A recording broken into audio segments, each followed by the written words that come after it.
Olá, seja muito bem-vindo ao Conexão RS desta terça-feira. No programa de hoje vamos falar sobre a situação dos moradores de rua de Porto Alegre. Tem também o quadro Direito do Consumidor. Você aí de casa tem alguma dúvida? Então participe. Além disso, tem as informações do dia, música com Simone Schuster e muito mais. Fique aí, o Conexão já está no ar.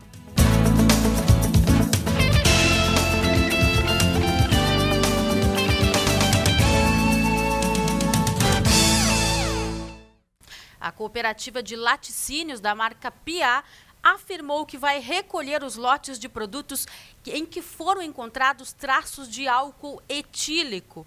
O Perdigão tem mais detalhes pra gente, é isso mesmo, Perdigão? É, Dani, a brincadeira parece que não acaba, né? Boa noite a todos. A empresa vai tirar de circulação 50 mil litros de leite integral que foram fabricados em 26 de junho e mais 30 mil embalagens de requeijão light que foram fabricados no dia 30 de junho também. O Ministério da Agricultura descobriu que algumas amostras estavam contaminadas com leite e esse leite tinha álcool. O Ministério Público investiga se o produto foi colocado de má fé ou se houve falha no controle de qualidade da produção da Pia. A marca Pia até agora não tinha aparecido em nenhum desses casos, né, que a gente tem noticiado recentemente. É verdade. Agora acabou aparecendo, é uma pena. A reintegração de posse do terreno da antiga Avipal foi adiada por falta de policiamento. O oficial de justiça que foi até o local alegou que a ordem não pôde ser cumprida porque a Brigada Militar não apareceu. Há um mês, cerca de 2.000 pessoas estão morando no local. Os líderes da ocupação afirmam que vão resistir. Pois é, Dani, olha só. Um levantamento da Fiergs aponta que a atividade na indústria caiu 4,6% em relação a maio. Entre os fatores apontados pelos empresários estão os números que são menores de dias úteis provocados pela Copa. A queda na demanda por produtos e a menor competitividade do Estado também são uma das causas. A indústria metalúrgica foi a que mais reduziu a produção. Que pena. Agora, Perdigão e você de casa, vejam só. Uma pesquisa britânica apontou que a maioria das mulheres inglesas perdem o fascínio com os homens de mais de 39 anos. O principal motivo seria o cabelo branco. Olha, muita gente que a gente conhece não deve estar gostando dessa notícia. É verdade. Aqui no Brasil é bem diferente. As mulheres garantem que os quarentões têm aí seu charme, sim. Vamos ver a reportagem. There are often homeless people asking. Teve um pequeno probleminha, mas já a gente vai passar essa reportagem aí que fala sobre os quarentões. Deve ter muita gente em casa preocupado já pensando em pintar o cabelo. Com certeza. Vamos lá, Perdigão. Vamos, olha só, quero lembrar que você pode participar aqui do Conexão RS pelo facebook.com/Ubra TV Cultura. É só mandar uma mensagem pra gente, inbox, ou fazer algum comentário também na nossa página que a gente vai passar aqui no programa para os nossos entrevistados de hoje. Aliás, já temos uma entrevistada. Já está aqui mais uma vez, ela voltou, né, ao Conexão. A Simone Schuster, tudo bom? Bem-vinda novamente. Obrigada pelo convite mais uma vez. A Simone hoje está de cabelo novo. Pois é. Eu tô sempre de cabelo novo. Pois é, a outra vez era um outro penteado aí diferente, mas é bom estar sempre mudando, né, Simone? Até pela profissão, né? Eu sou um pouco inquieta com isso. Um pouco camaleão? Não, isso eu sou completamente. Camaleoa. Camaleoa total. Agora, Simone, é verdade que tu já cantou em CTG? Ai, sim, já. Como foi? Foi assim, na verdade, isso foi uma das minhas primeiras atividades como cantora, foram no CTG. Eu declamava também, cantava, e já tocava violão. Eu tocava violão aos meus 5 anos de idade, eu já tocava e cantava em CTGs. E fui primeira prenda juvenil. Olha que legal. Foi Olha primeira só. prenda, primeiro infantil e depois juvenil. E depois acabei saindo, fui fazer outras coisas, né? Comecei a cantar em outros eventos e tal. E assim foram acontecendo coisas, mas o tradicionalismo foi uma parte bem importante assim na minha formação musical e até como compositor, na parte da composição, porque ali já começaram a surgir toda a questão do verso também traz essa ideia da composição, né? Sim. Então ali eu acho que já começou a brotar alguma coisa. Tô dizendo que essa mulher é uma camaleoa? Me imagina de prenda agora. Sim, mas ainda faz parte da tua vida? Tu ainda gosta? Eu gosto. Ouve, né? Eu gosto, mas assim, eu não participo mais do CTG, até porque meu meu ritmo de trabalho e Claro. som agora tem outras linhas, né? Sim. Mas eu respeito muito e acho bem bacana. Inclusive, a gente já está pensando em incorporar agora para um próximo projeto alguma coisa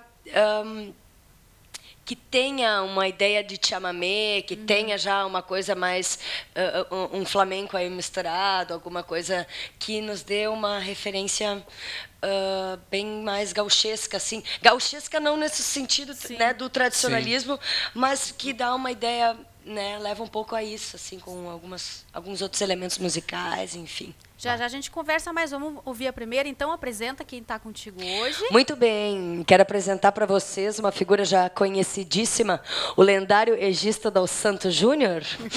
Ele que é praticamente o pai do rock gaúcho. É conhecido assim, né? E, bom, Egisto, fala aí um pouco para a galera também, te apresenta.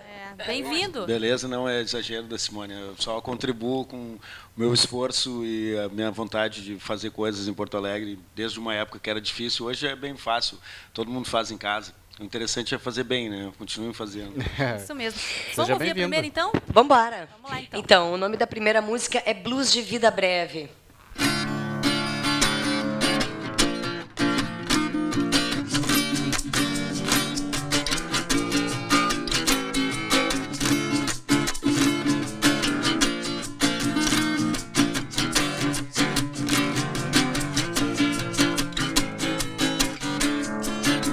Hoje acordei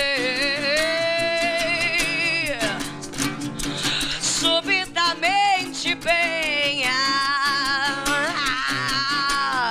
quilômetros da dor, 7 palmos dessa mágoa, escrevo versos lá do inverso do papel,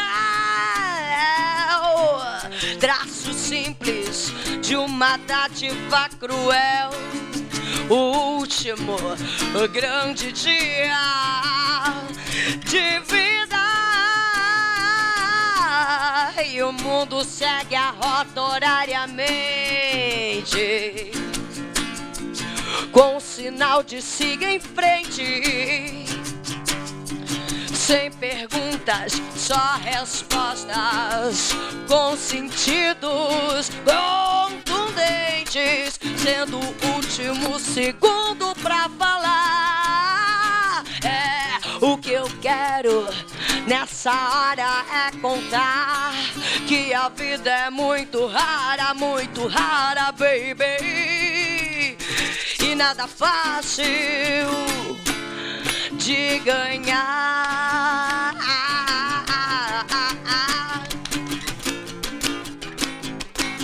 Nada fácil de ganhar, nada fácil de ganhar.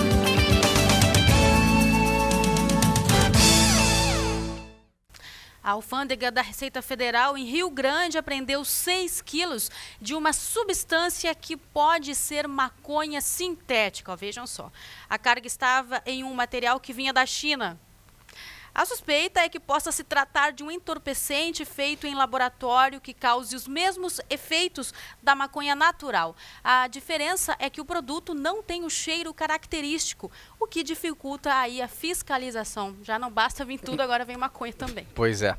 Bom, o Conselho Estadual de Educação vota amanhã uma norma que impede a expulsão de alunos das escolas gaúchas. Se aprovada, a medida vai impedir que as instituições expulsem, suspendam ou afastem alunos que descumpram regras de convivência, como, por exemplo, as brigas. As escolas seriam as responsáveis por tentar mediar os conflitos entre os alunos. Pois é. Vamos dar aí, quem quer participar faz o quê? Vai lá em facebook.com/ubratvcultura, a gente vai, a partir de agora, conversar com os nossos entrevistados e você pode participar. facebook.com/ubratvcultura. Bom, o Conselho Estadual de Educação... Essa a gente acabou de falar, né? Vamos falar sobre a Promotoria aí da Justiça, né, Perdigão? Vamos lá, então. A Promotoria de Justiça de Defesa dos Direitos Humanos de Porto Alegre está investigando a remoção de cerca de 20 moradores de rua da Cidade Baixa. Eles foram retirados do local pela Secretaria Municipal do Meio Ambiente e pela Guarda Municipal. 10 foram encaminhados para albergues, 5 foram para baixo do viaduto dos Açorianos e um outro grupo seguiu para a Praça Garibaldi. Garibaldi. As moradias foram destruídas, Dani. Entulhos e objetos como móveis e carcaças de eletrodomésticos foram descartados. Sobre este caso, da situação dos moradores, a gente vai conversar agora com a promotora de Justiça dos Direitos Humanos de Porto Alegre, Liliane Dreyer, e com o presidente da Fundação de Assistência Social e Cidadania, Marcelo Soares. Boa noite. Boa noite. Boa noite. Obrigada pela presença no Conexão. Promotora, eu começo perguntando então para a senhora se esta remoção ela foi legítima. Não, eu não considero que tenha sido legítima. Nós estávamos estabelecendo uma linha de diálogo com essa população em situação de rua, em razão de que alguns já estavam ali habitando por terem sido removidos, convidados a sair dessa região ali dos açorianos por ocasião da Copa. Esta é uma das alegações. Tem um outro grupo que alega que vivia nas proximidades da Vila do Chocolatão, e em razão de vencimento do aluguel social também já estavam ali, eles afirmam já há mais de 6 meses. Então havia já um grupo do Serviço Judiciário da Universidade Federal do Rio Grande do Sul que estava estabelecendo diálogo com essa população, porque veja bem, eles reconheciam a necessidade de desocupação do terreno, porque não há nunca por parte da população em situação de rua a intenção de obstaculizar que a cidade cresça, e havia, sim, esse objetivo da Secretaria Municipal da Cultura de construção desse teatro, que se sabe que há necessidade, que até, segundo consta, já se iniciou a construção.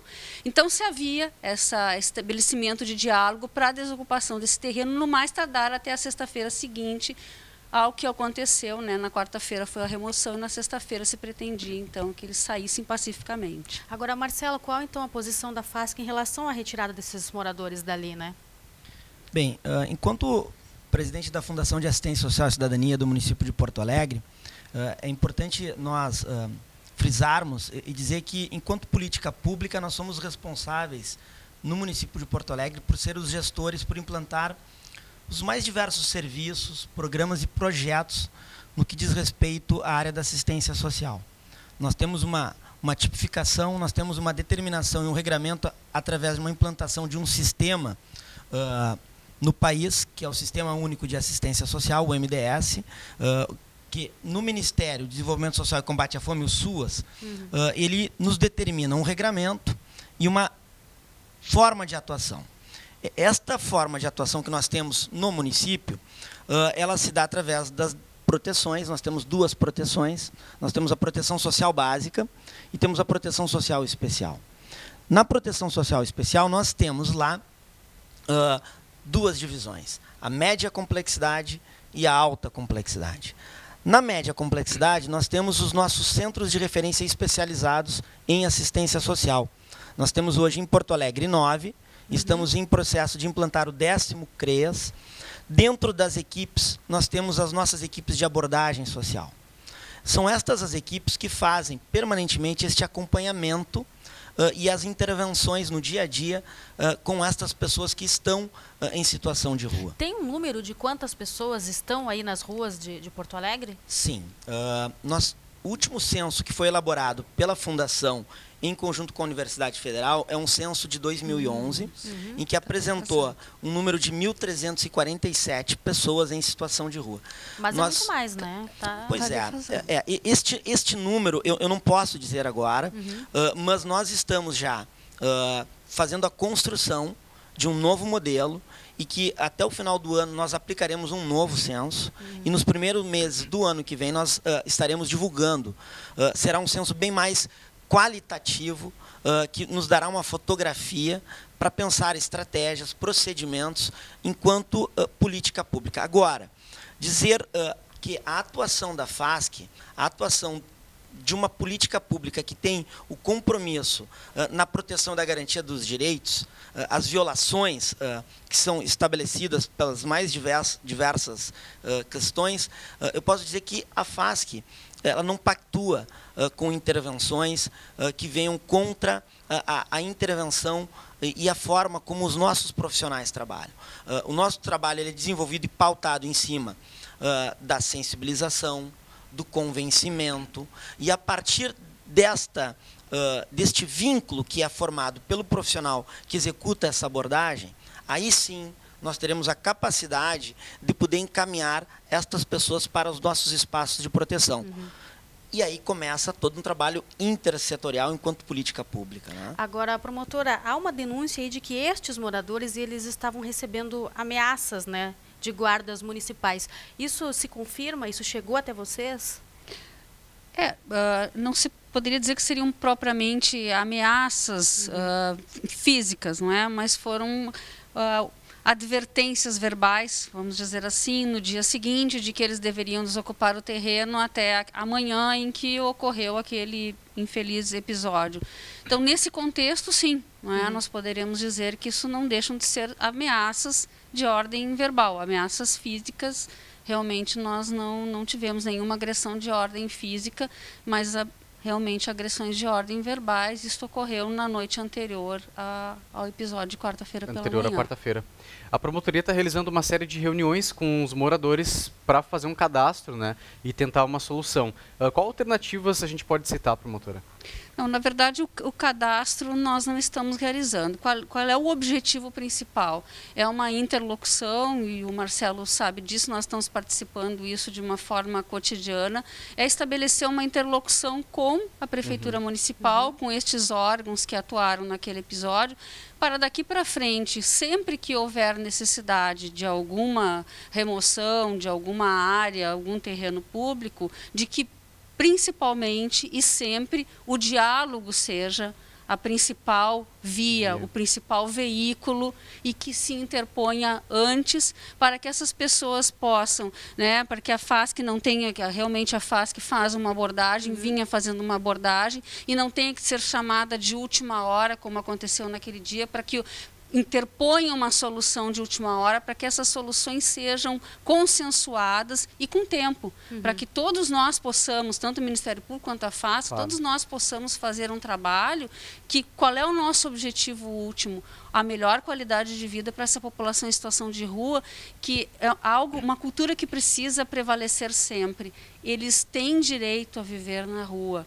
Eles escolheram, Eles escolheram viver na rua. Não é? É da natureza do homem original a vida nômade. E muitos deles querem permanecer com esta vida nômade. Então, qual é a nossa função? É melhorar a qualidade de vida deles na rua.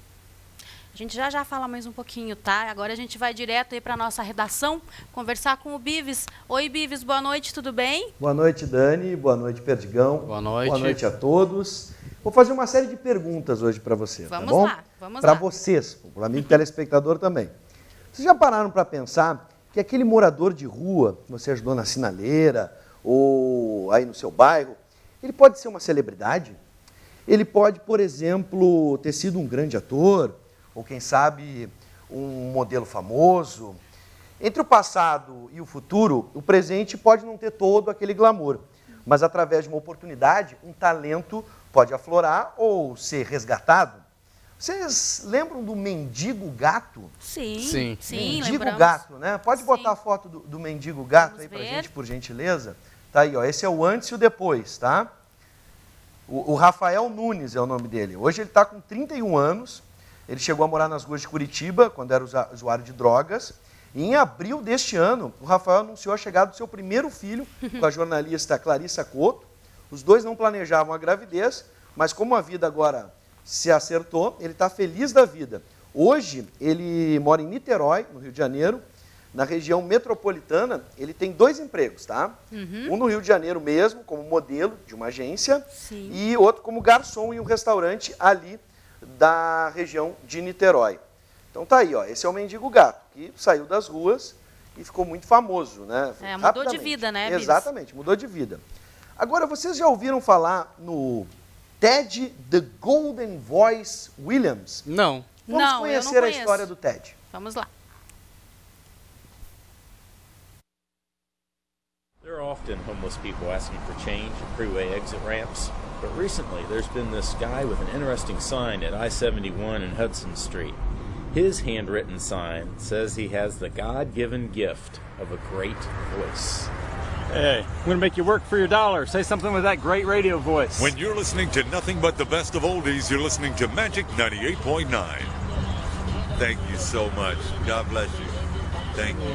And we'll be back with more right after these words. And don't forget, tomorrow morning is your chance to win a pair of tickets to see this man live in concert.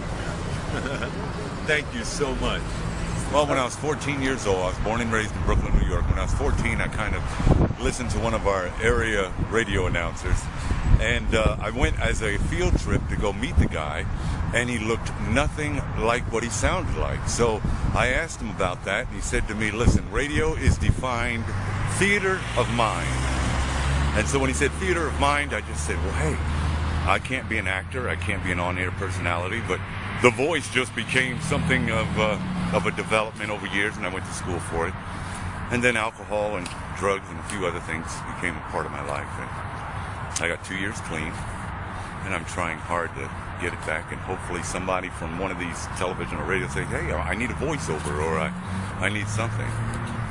So, you know, I'm hoping one day, watch Family Guy, weeknights at 7:30 on Fox 28. Anything, but that's what it is, and I love radio. Ted, prazer, Ted, para quem não conhecia, a paixão dele por rádio, né? Para vocês terem uma ideia, tá? O Ted se tornou uma celebridade em menos de 24 horas depois desse vídeo, em 2011. O Ted Williams, né, morador da cidade de Columbus, estado de Ohio, ele finalmente teve a sua segunda chance. Quem deu essa segunda chance para ele foi, em primeiro lugar, o time da NBA do estado de Ohio, o Cleveland Cavaliers, que, aliás, é o time do ala pivô, do brasileiro Anderson Varejão. Bom, o Ted, ele deu mais uma entrevista em 2013, tá? No meio de 2013, para vocês terem uma ideia de como ele realmente mudou a sua vida. Ele, depois de ser contratado pelo time, ele ainda virou a voz de um comercial de uma marca de macarrão instantâneo muito famosa nos Estados Unidos.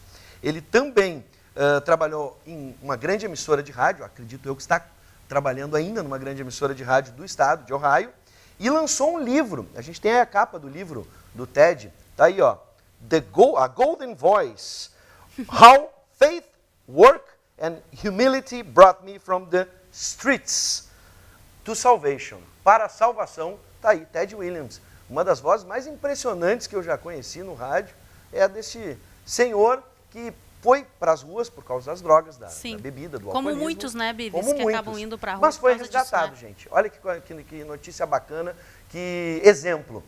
Bom, eu fico aqui da redação, direto para o Conexão RS, Luiz Gustavo Bivis. Tá certo, obrigada, Bivis.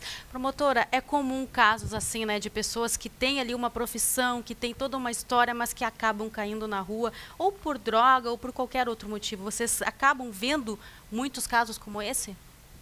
Até o Marcelo, por favor, depois responde também. O Marcelo também pode acrescentar. Eu creio que hoje a população em situação de rua de Porto Alegre ela é muito diversificada. É importante que se diga que nós não temos apenas pessoas com problemas com drogadição e problemas de álcool. Nós temos pessoas que não têm problema de drogadição e não têm problema de álcool. São por opção ou por... Por opção, nós temos pessoas idosas, nós temos famílias inteiras, né, pais, mães com seus filhos, nós temos pessoas que se separaram e por condições econômicas tiveram que deixar as suas residências com seus ex-cônjuges e não tiveram condições então de se recompor e estão em situação de rua. Então não é uma realidade única essa questão da droga e do álcool. Realmente, nós temos até uma narrativa de uma pessoa que teve uma perda afetiva muito grande, é um profissional do direito, advogava, não superou essa perda emocional e hoje vive em situação de rua e não conseguiu mais se recompor. Até uma pessoa que até casualmente reside próxima à casa da minha mãe. As pessoas contribuem, auxiliam, mas ele não quer sair da rua, porque não consegue se recompor. Então, essas situações realmente existem. Mas também há algo que precisa ser dito, além desses exemplos que a redação trouxe, é que há pessoas que têm vontade de permanecer na rua. Eles querem trabalhar, querem até, então, digamos, escrever o seu livro ou participar do seu programa de rádio, mas eles querem continuar vivendo na rua. Marcelo. Acho que para poder contribuir um pouco mais, hoje nós temos em Porto Alegre, do último censo dos 1.347, o número absoluto apresentado, 3% são pessoas com nível superior, que estão em situação de rua. Isso é muito interessante, né? Nós temos 82% deste universo são homens. 62% são da grande Porto Alegre e interior do estado, que migram para a capital. E busca, talvez, de um emprego, de uma oportunidade, não conseguem. Sem sombra de dúvida. Sem sombra de dúvida. 90% frequentam e se utilizam da região central e do bairro Menino Deus, que fica muito próximo à região central, que é onde circula o grande comércio, o dinheiro, é ali. Mas eu queria só colocar algumas questões, acho que são importantes para ir encaminhando num aspecto que é bom demonstrar as boas práticas, né? Em 2007, Porto Alegre implanta um serviço que ele hoje é um case de sucesso no Brasil, que é o Ação Rua, que é responsável por fazer todo o trabalho de acolhimento e acompanhamento às crianças e adolescentes que estão em situação de rua, que têm, por algum motivo, uma determinada violação de direitos, exploração sexual, trabalho infantil, e nós conseguimos, nestes últimos anos, diminuir em mais de 90% o número de crianças e adolescentes em situação de rua. O que significa isso?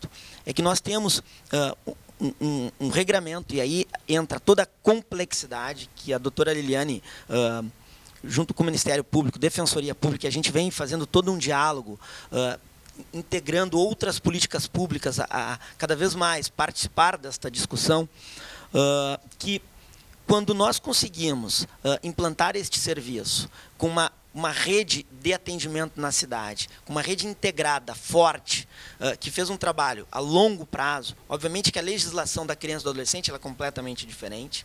Né? Nós não temos a capacidade, não podemos, não é missão, não é papel da FASC, nós não faremos isso, de retirar as pessoas da rua. Então, muito em cima do que a própria promotora colocou aqui. Mas, no trabalho da criança e do adolescente, nos permitiu, era muito comum nós termos nas sinaleiras muitas crianças fazendo malabares, vendendo produtos, e hoje em Porto Alegre nós conseguimos mudar este cenário. É verdade, hoje a gente quase não enxerga isso. Né? Porto Alegre é referência no Brasil no que diz respeito à proteção e às garantias de direitos de criança e adolescente. É referência. Nós somos escolhidos como melhor sede nas 12 sedes da Copa do Mundo, no que diz respeito a este atendimento. Nós não tivemos um caso de violação de direitos. Agora, Marcelo, quando vocês fazem abordagem de famílias, tá? As crianças vão junto com os pais para os albergues? Quantos albergues tem na capital hoje? Bem, nós temos toda uma rede, que eu ia dizer, bem, muito importante a pergunta, porque eu falei sobre a média complexidade, onde nós temos as nossas equipes de abordagem. Na alta complexidade, nós temos a nossa rede de proteção, nós temos a nossa rede de acolhimento institucional. Nós temos lá várias modalidades, são várias modalidades. Uma delas é a albergagem, que é um serviço para que as pessoas possam acessar à noite, fazer a sua higiene, fazer a sua alimentação, descansar e pela manhã sair. Nós temos uma outra modalidade, que é o Centro Pop, que é... pensamos em termos de proposta. À noite elas estão num albergue, pela manhã elas saem deste albergue e vão para um espaço de proteção, que é o Centro Pop, onde lá nós temos as nossas equipes, equipes multidisciplinares, com as mais diversas modalidades de oficinas, atendimentos, fazem o seu lanche lá dentro, podem fazer a sua higiene e ficam durante o dia lá. E aí saem e retornam para o albergue. Fora isso, nós temos uma outra modalidade de serviço, que é o da proteção integral, 24 horas, que são os nossos abrigos. E aí sim, lá nós temos uma equipe também que faz esse acompanhamento e o atendimento integral a estas pessoas. Hoje, em Porto Alegre, nós temos 1.550 espaços de acolhimento divididos nestas mais diversas modalidades. Os espaços de longa permanência para os idosos, nós temos, fora isto, mais outros 1.093 espaços de acolhimento institucional para criança e adolescente, proteção integral. 24 horas. Agora, promotora, é comum vocês receberem denúncias? A gente sabe que muitos moradores da capital ali, de locais fixos, eles reclamam dos moradores de rua que estão ali próximos, né? É comum receber esse tipo de denúncia de pessoas que reclamam também de ter eles ali próximos? Sim. Como agir nessa situação? Só acrescentando que nós temos lá uma ação civil pública no Ministério Público cuja sentença foi favorável, que vai demandar a prefeitura aumentar estas vagas que o Marcelo está referindo aqui. Não só a FASC, isso diz respeito à prefeitura municipal. Não a FASC, a prefeitura municipal. O que é bom, né? O que é bom, positivo, claro. Exatamente. E eu creio que outro aspecto também positivo, antes de continuar, é no sentido de salientarmos que o Estado do Rio Grande do Sul está aderindo à política nacional, a população em situação de rua, e o município de Porto Alegre também. E isso significa que haverá muitas políticas públicas num futuro próximo à população em situação de rua.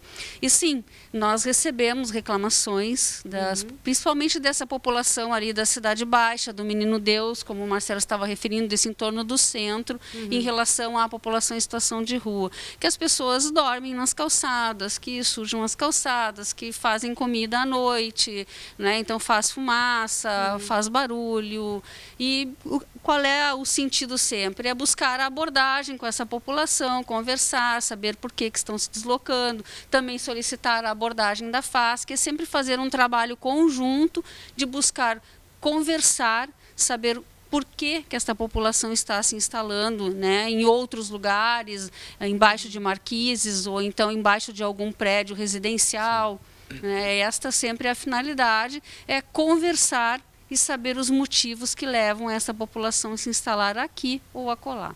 Tá certo, eu quero agradecer a presença de vocês. Antes, o Marcelo rapidamente quer passar um telefone, né, da FASC. Eu gostaria que, acho que é muito importante para a população, toda vez que você verificar e a necessidade, nós termos as nossas equipes fazendo uma intervenção, uma abordagem, por favor, ligue para o número 3289-4994, 3289-4994, que este é o número das nossas equipes de abordagem. Vocês podem, por favor, façam essa experiência, porque este é o trabalho que nós precisamos fazer, é encaminhar as nossas equipes para que elas possam ir até o local, fazer a abordagem, iniciar este trabalho, que já vem sendo feito em Porto Alegre. Né? Marcelo, repete novamente. 3289-4994. Tá certo, obrigada então pela presença de vocês aqui no Conexão, viu? Simone, vamos escutar mais uma música, mas antes eu só quero saber uma coisa. Já pode falar sobre o The Voice ou não? Na verdade, falar sobre o The Voice nunca foi proibido, né? Mas eu tô sabendo que, né, é possível, né, uma volta. Na verdade, não há ainda resultados reveláveis e nada, na verdade, sobre isso. Mas existe uma expectativa, né, de uma nova participação, e isso também é a partir do público e dos fãs e dessa galera toda que acompanha o jogo que estava acontecendo. Para mim tá uma expectativa também, eu também não tenho respostas, e se tivesse também não poderia falar agora. Mas existe. Conta para nós no intervalo, então. A gente promete que não vai contar para ninguém, só que não. Vamos de música? Vamos embora, então. Bom, a próxima canção que a gente vai fazer se chama Ampulheta. Ela foi produzida pelo Xande Santos, que é o meu atual guitarrista com a Jukebox, que é a Jukebox, inclusive, que acompanha esse CD que a gente tem aí hoje. Vamos mostrar. Exatamente. Esse é o Simone Schuster e The Jukebox, é a banda... a minha banda atual, e nós fazemos aí alguns clássicos do rock, e as composições também incluem esse EP promocional. Então, Ampulheta, letra e música em companhia do Xande Santos, executado agora por Egisto Dal Santo. Vamos lá. Agora eu sei, preciso mais do que o que você tem, que amar é bem mais que o que você tem pra dar, e nada vai mudar esse desdém. Não me procure mais, preciso longe de você viver em paz. A cada noite seu amor não satisfaz, e o desejo segue a corroer o que sobrou de mim. Sinto muito, dessa vez chegou ao fim.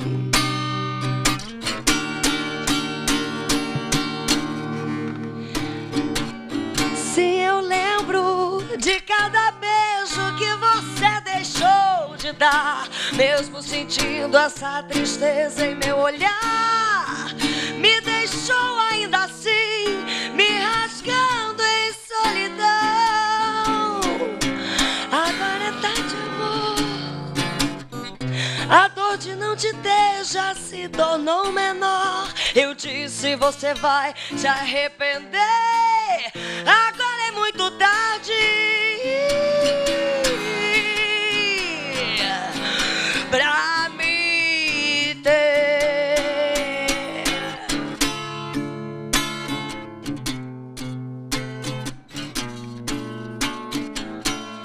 Muito tarde pra mim.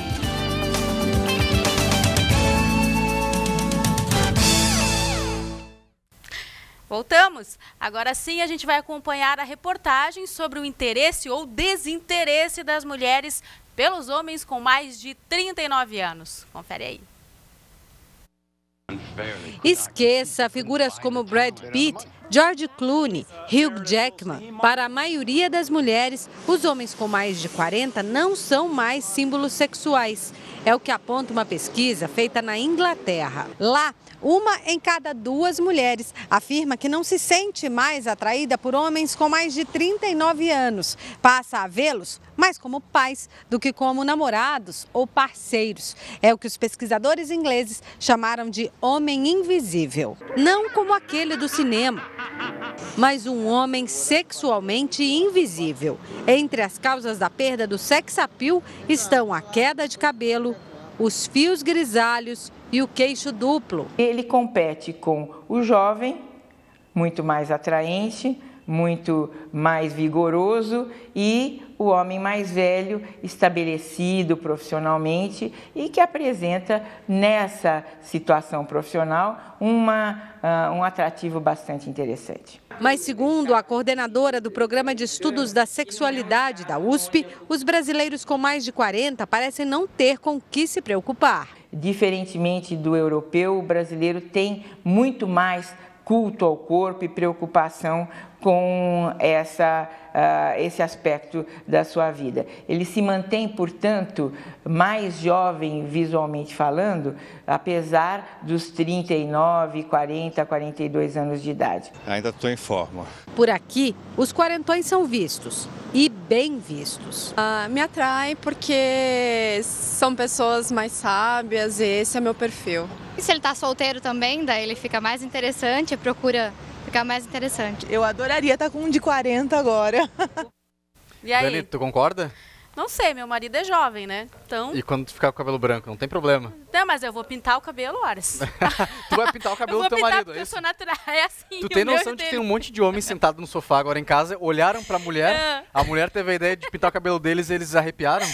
Tô vendo. A culpa é dela, viu? A gente vai falar com um agora que não pinta. A gente conversa agora então com o advogado especialista em direito do consumidor, Marcelo Silveira de Almeida. Tudo bom, Marcelo? Boa noite, obrigada aí pela presença. Tudo bem, Dani? Boa noite, eu que agradeço. Pedro, boa noite. Boa noite. Simone, Sada, tudo bem. Marcelo, interessante a matéria, em primeiro lugar, hein? Gostou? Gostei da matéria, achei bacana mesmo. Pois é. Quando a gente chega aos 40, as coisas melhoram. As inglesas já não concordam muito, né? As brasileiras sim, mas as inglesas não. Então fica no Brasil. Fica no Brasil, claro. Sou um bom brasileiro. Pois é. Marcelo, olha só. Hoje, né, a gente tem a notícia de que a Justiça derrubou as regras da Anatel que ampliavam os direitos do consumidor como a obrigação da empresa de telefonia de retornar a ligação, né, do call center. O que a gente tem para dizer então, né? Isso está correto? Como que agora os consumidores devem proceder? Na verdade, Dani, isso aí a gente tinha falado até em alguns programas, né, semanas atrás agora, quando vigorou, que é a respeito assim, do avanço que era na relação de consumo. O que o consumidor estava sendo beneficiado com isso, e o beneficiado não é pejorativo, dizendo que está levando alguma vantagem, não nesse sentido. Ele está sendo respeitado desta maneira. Agora, o que acontece? Quando era aquela questão, o que caiu agora, que foi uma ação movida pela Associação Brasileira das Empresas Prestadoras de Serviços de Telecomunicações competitivas, confundi com lucrativas. Então, o que acontece? Então, numa medida liminar, conseguiram cancelar essa questão seguinte, caiu a ligação, a operadora era obrigada a retornar para o consumidor a ligação. Isso, no meu entendimento, é um retrocesso. Porque o que acontece? Quem é que nunca teve um problema com uma ligação quando o telefone é por um 0800? Coincidentemente, sempre cai a ligação. Aí é muito complicado. Principalmente quando tu queria cancelar ou reclamar do serviço. Principalmente quando tu não quer adquirir um serviço. Quando tu vai adquirir, não cai a ligação. Agora, quando tu vai reclamar, tu vai buscar o teu direito, aí coincidentemente cai a ligação. Então, no meu entendimento, isso é o retrocesso, porque a gente trabalha sempre assim, ó, em cima é o princípio da vulnerabilidade. O consumidor é considerado a pessoa mais fácil, comprovadamente a parte mais fraca na relação. Ou seja, se está prestando um serviço de telefonia, o mínimo que tem que ter é um serviço eficiente de telefonia. Não pode estar caindo ligação. Sim, claro. Não tem nem condições, né? Agora, você de casa tem alguma dúvida? Ligue para a gente. O Marcelo está aqui para responder. É o 3477-9105. Tem alguma dúvida sobre os seus direitos como consumidor? O Marcelo está aqui. Agora, Marcelo, o Senado ele também deve votar ainda nesta semana, né, um projeto que, se aprovado, vai autorizar aí os lojistas a dar descontos para pagamentos à vista, né, no dinheiro e no débito. O que as entidades de defesa do consumidor, então, acham disso? Tudo que vem assim, ajudar o consumidor nesse sentido, assim, favorecer o consumidor, e até mesmo assim, porque é uma questão seguinte, ó, quem oferece mais o desconto é um atrativo para o consumidor, né? Existe a livre concorrência. É sempre importante o consumidor buscar aquele desconto, sabe, ele procurar o desconto, fazer uma pesquisa de preço, porque a pesquisa de preço não significa assim, ó, uma atitude de miserabilidade, não, ao contrário, é uma atitude de uma relação de consumo consciente. Vão procurar porque assim, ó, existe a oferta, existem as promoções, existe a qualidade no produto, então vamos buscar disso. Então é muito interessante para o consumidor essa postura e essa prática do fornecedor, onde assim, olha, eu tenho uma promoção, vão pagar em dinheiro, vão pagar à vista, porque o cartão de débito também é considerado dinheiro, vão dar o desconto, tudo isso aí o consumidor tem que levar em consideração. E até mesmo assim, acaba fidelizando, né, a sua relação com o consumidor. Isso é muito importante, desde que seja assim, ó, vamos cumprir também a relação de consumo. Fornecedor é obrigado a dar nota fiscal. Dá nota fiscal. Ah, mas tem desconto, não vou dar nota fiscal. Não importa se tem desconto. Claro. Tem que dar nota fiscal. E as garantias do consumidor são as mesmas que foram preço sem desconto. Por exemplo, tem garantia ao produto. Vamos respeitar o Código de Defesa do Consumidor. Não importa se saiu mais barato o produto. Da mesma maneira, ele tem que cumprir com a obrigação dele como fornecedor. A gente tem ligação. A gente tem uma ligação no 3477-9105, o Manuel de Cachoeirinha. Boa noite, Manuel. Boa noite. Por favor, pode fazer sua pergunta.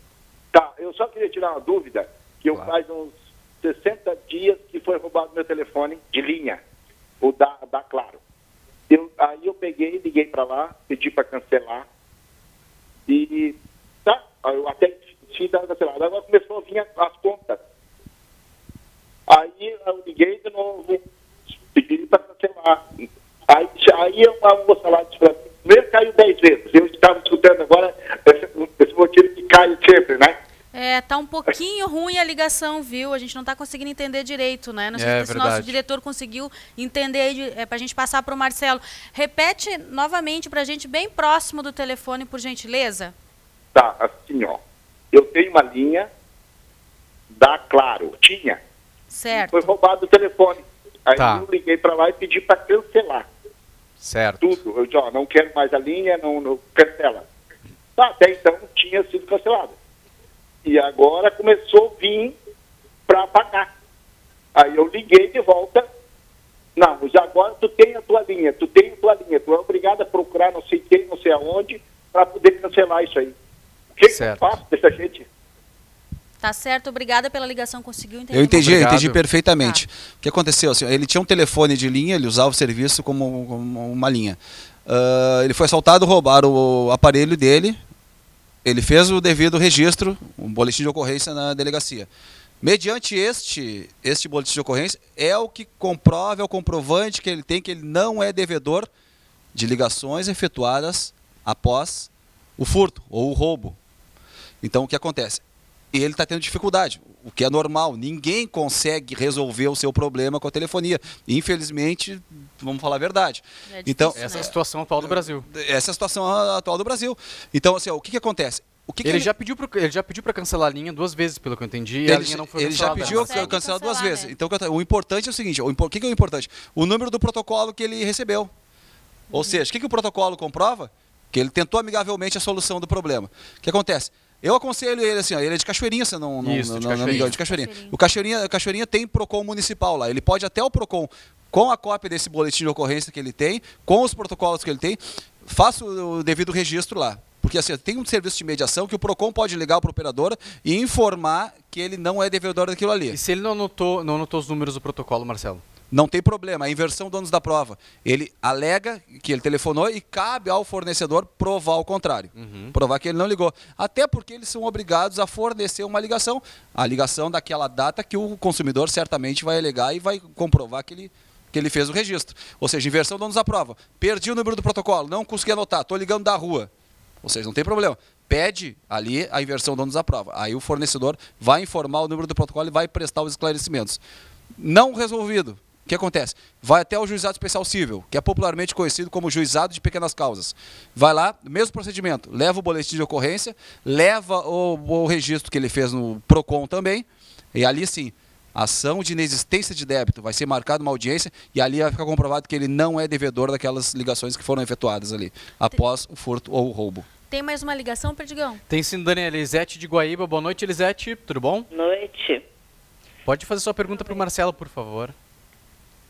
É assim, ó, eu não sei se vocês vão poder me responder, porque eu fiz um empréstimo aí numa financeira e eu agora queria quitar esse empréstimo. Eu quero saber se eu posso, porque eu estou pedindo para me darem uma resposta e não me deram. Está tentando quitar e não consegue, é isso? Isso. Eles não estão facilitando isso. Não, eles estão me adiando, não veio, né? E não mandaram ainda o valor. E isso era previsto no contrato, que você poderia quitar quando quisesse? Ah, eu não sei se no contrato, mas eu perguntei quando eu fiz e me disseram que sim. Não sei se está escrito no contrato. Tá certo, obrigada pela ligação, tá? Marcelo. Muito bem. Na realidade, assim, a qualquer momento ela pode optar pela quitação do seu empréstimo. O que acontece? Eu entendo por que essa demora de responder para ela. É porque o juro está todo embutido ali já. Claro. Assim, eu não tenho, exatamente. O ganho está ali. Está ali. Eu não tenho interesse assim que ela quite agora esse empréstimo comigo. O que eu quero? Eu quero que ela todo mês fique me pagando durante 10 anos. Entendeu? Esse que é o problema. Mais, né? Ganha muito mais. Então, o que ela tem que fazer? Assim, ó, se ela não conseguiu amigavelmente ali, ela pode provocar o Poder Judiciário, recorrer até o Poder Judiciário, fale com o contador, em primeiro lugar, com o contador. Contrate um advogado ou um defensor público, fale com o contador para fazer um laudo contábil do valor legal, do valor que pode ser cobrado, do juro aplicável legalmente. O que acontece? Com esse laudo do contábil, o que vai acontecer? Ela vai fazer um depósito em juízo. Aí vai fazer uma consignação em pagamento. Eu entendo isto aqui como uma quitação. Aí o processo vai tramitar e vai ser julgado. Aí vai ser a aplicação do juro legal. Aí sim, mas o importante é assim, ó, não resolveu ali, eu acredito que não vai resolver, e não estou sendo pessimista, é que na realidade pela vivência jurídica, pela militância jurídica, a gente sabe que as coisas não são tão fáceis assim. O que acontece? Procura o Poder Judiciário, fale com o contador, faça um laudo contábil da apuração do juro legal e ingresse de juízo, faça uma consignação em pagamento para quitação. Marcelo, a gente tem mais uma ligação, é o Carlos de Viamão. Boa noite, Carlos, faça a sua pergunta. Boa noite a todos vocês, obrigado pela oportunidade. Bom, o problema que estou enfrentando na cidade de Viamão é o seguinte, houve uma falha de energia elétrica e alguns equipamentos ligados ao computador queimaram. Certo. Ocorreu que a gente fez o registro, 3 equipamentos, veio um técnico em casa, deu informações que seria simples, eu escolheria alguma oficina credenciada, qualquer da minha opção, e ela daria um laudo sobre aquilo ali e encaminharia certo. Qual a dificuldade que eu estou encontrando? Eu chego em determinados estabelecimentos comerciais e eles dizem que não há interesse de fazer orçamentos para ferro. Fui em outra empresa, agora, então não é muito exigente, tem que ter cadastro especial. E eu estou tentando tirar dúvida com vários agentes do ramo e todos tentam sair fora de que não há interesse de fazer orçamento para ferro. Como fica a situação do consumidor, no meu caso, com 3 equipamentos queimados? Tá certo, obrigada, Marcelo. Qual a orientação? Rapidamente, tá? Muito bem, assim, qual é a questão, assim, ó. Pouco importa agora se ele vai levar para uma oficina autorizada ou não. O que importa é que ele já fez o registro da CE, no caso aqui estadual. Fez o registro da CE, eles não responderam, não comprovaram. O que acontece? Ele tem que ingressar em juízo agora para buscar uma reparação de dano. Qual é o dano? É o dano que ele teve naquele material ali que ele perdeu. Esse que é a verdade. Não importa agora, se tem que a oficina não quer, não interessa. Entra na justiça agora, pode ser no juizado especial civil também, contra a CE. Sem dúvida nenhuma. O que interessa agora é o que foi queimado lá dos produtos dele. Claro, com certeza, né, Marcelo? Tá certo. Marcelo, obrigada, viu, pela presença. Vou voltar aqui do lado da Simone para a gente se despedir dela e pedir aí... Obrigada, né? Já... Agradecer. Obrigada. E fui muito bem atendido pelo sargento Alexandre Cardoso Rocha, do CPUR, que fez uma diligência esses dias lá. Ele comprovando parabéns ao Exército Brasileiro e parabéns para ele também. Agradeço o atendimento e a presteza dele lá. Um abraço. Mostrou ser um grande brasileiro. Parabéns. Obrigado, Marcelo. Simone, passa pra gente então quando é que é o próximo show? Bom, o próximo show é agora dia 7, no Campus 3, que é o Campus 3 Rock Bar, em Novo Hamburgo. Depois temos no dia 14 a festa do meio século de Egistando. Tá lá. Bom, a gente vai estar comemorando no dia 14. Tá lá na tela, viu, Simone, o contato. Isso. Teu e-mail, legal, telefone, bacana, já tá tudo lá. A gente se despede, né, por hoje, a gente né, encerra Perdigão? o Conexão RS com música com Simone. A gente volta amanhã. Beijo, tchau. Até amanhã. Eu diria que não tem pecado ser um cara complicado, sem juízo. Meio estranho, meio apavorado, um tipo até mal encarado, de dar medo. Posso até andar meio estressado, é que o negócio não tá fácil, acordo cedo. Minha vida tá uma bagunça, eu tô entrando em parafuso e na justiça. Tentei organizar minha cabeça, nem veio